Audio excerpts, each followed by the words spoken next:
Assalamualaikum warahmatullahi wabarakatuh. Pada kesempatan kali ini saya akan mempresentasikan hasil materi saya yang telah saya kerjakan. Pertama, yaitu pengertian hadis atau apa itu hadis. Kedua, fungsi hadis sebagai ajaran Islam. Dan yang ketiga, hadis yang berkaitan dengan ilmu akuntansi. Sebelum saya lanjut, perkenalkan, nama saya Ahmad Farid Ardiansyah dari Institut Agama Islam Negeri Palopo, Fakultas Ekonomi dan Bisnis Islam, Prodi Akuntansi Syariah. Jadi kita langsung masuk saja ke dalam videonya. Baik, yang pertama mengenai pengertian hadis. Hadis adalah sesuatu yang disandarkan kepada Nabi Muhammad SAW, baik berupa perkataan, perbuatan, takrir, atau sifat. Dengan kata lain, hadis adalah kumpulan sabda, perbuatan, dan segala hal yang berkaitan dengan Nabi Muhammad SAW yang diriwayatkan oleh para sahabat. Nah, mengapa hadis itu penting bagi kita umat Islam? Itu karena hadis sebagai sumber hukum Islam setelah Al-Quran. Hadis menjadi sumber hukum yang kedua yang sangat penting. Hadis menjelaskan dan mengembangkan hukum-hukum yang telah disebutkan secara umum dalam Al-Quran. Hadis juga bisa disebut sebagai pedoman hidup. Hadis memberikan pedoman hidup bagi umat Islam dalam berbagai aspek kehidupan, mulai dari ibadah, muamalah, hingga akhlak. Hadis juga bisa membuat kita mengenal lebih dekat kepada Nabi. Melalui hadis, kita dapat mengenal lebih dekat sosok Nabi Muhammad SAW, sifat-sifatnya yang terpuji, dan perjuangan beliau dalam menyebarkan Islam. Baik, selanjutnya yang kedua, fungsi hadis sebagai ajaran Islam. Hadis sendiri merupakan sumber hukum Islam kedua setelah Al-Quran dan memiliki beberapa fungsi penting dalam menjelaskan, menafsirkan, dan melengkapi isi Al-Quran. Berikut adalah penjelasan lengkap mengenai fungsi hadis dan berdasarkan jenis-jenis bayannya.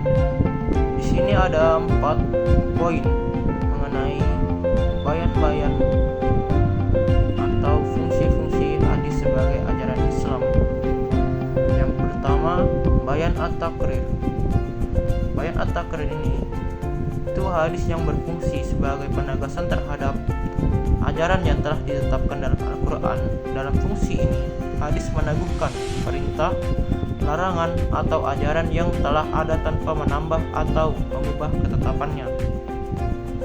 Sebagaimana dalam Al-Quran surah Al-Baqarah ayat 43 yang memerintahkan kita untuk sholat.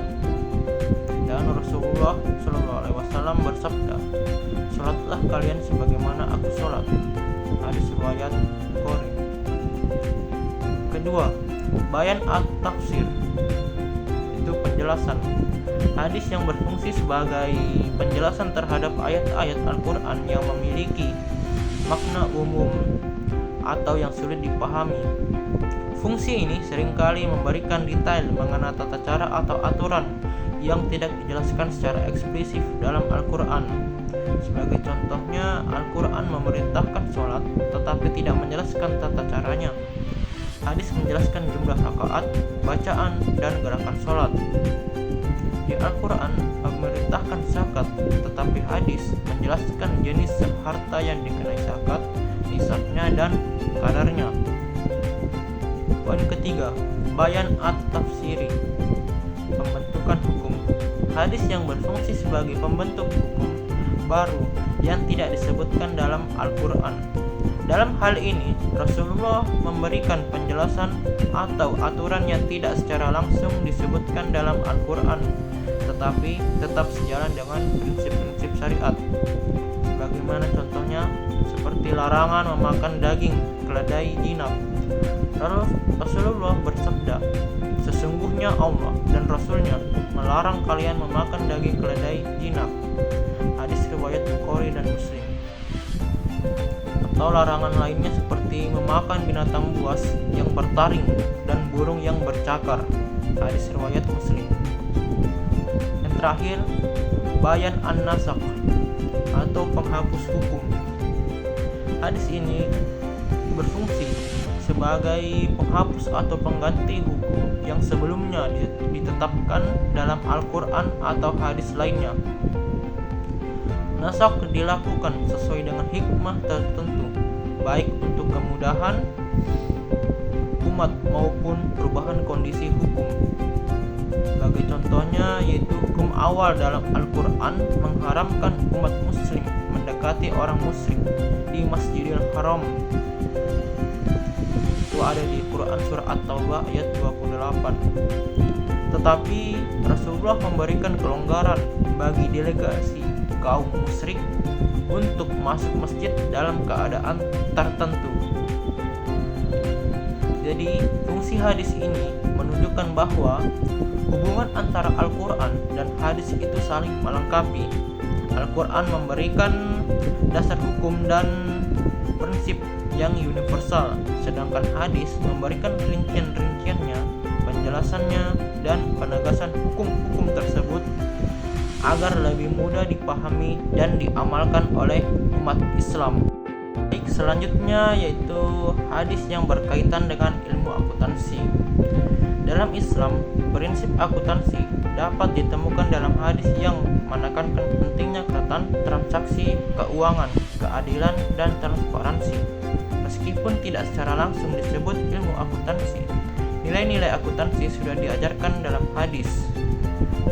Nah, salah satu hadis yang berkaitan dengan akuntansi adalah hadis yang diriwayatkan oleh At-Tirmidzi. Wahai orang-orang yang beriman, apabila kalian melakukan transaksi tidak secara tunai untuk jangka waktu tertentu, hendaklah kalian menuliskannya, dan hendaklah seorang penulis di antara kalian menuliskannya dengan benar. Hadis ini mengajarkan beberapa prinsip akuntansi dalam perspektif Islam juga. Yang pertama, pentingnya pencatatan transaksi keuangan. Kedua, kejujuran dan keakuratan dalam pencatatan. Ketiga, transparansi dalam urusan keuangan. Terakhir, dokumentasi sebagai bukti transaksi. Berikut juga ada beberapa contoh mengenai hadis yang relevan mengenai ilmu akuntansi, seperti hadis tentang pencatatan dan transparansi. Rasulullah Shallallahu Alaihi Wasallam bersabda, para pihak yang melakukan transaksi jual beli memiliki hak untuk melakukan khiyar, memilih atau melanjutkan atau membatalkan transaksi selama mereka belum berpisah. Jika mereka jujur dan menjelaskan keadaan barang tersebut, maka transaksi mereka akan diberkahi. Namun jika mereka menyembunyikan sesuatu dan berdusta, maka keberkahan transaksi mereka akan dihapus. Hadis riwayat Bukhari nomor 2079 dan Muslim nomor 1532. Nah, hadis ini mengajarkan prinsip tentang transparansi dan kejujuran dalam pencatatan transaksi yang merupakan inti dari praktik akuntansi. Dalam konteks modern, prinsip ini relevan dalam penyusunan laporan keuangan yang transparan dan akurat, seperti pentingnya pencatatan transaksi, kejujuran dalam pencatatan, transparansi keuangan, dan dokumentasi sebagai bukti, serta hadis lain dari Bukhari yang menekankan tentang pentingnya integritas, akuntabilitas, profesionalisme, dan amanah dalam pengelolaan keuangan. Baik, mungkin itu saja pemaparan materi yang saya bawakan. Semoga video kali ini bisa bermanfaat bagi teman-teman semua. Saya akhiri dengan mengucapkan billahi taufiq wal hidayah. Wassalamualaikum warahmatullahi wabarakatuh. Sampai jumpa di video-video saya berikutnya. Bye bye.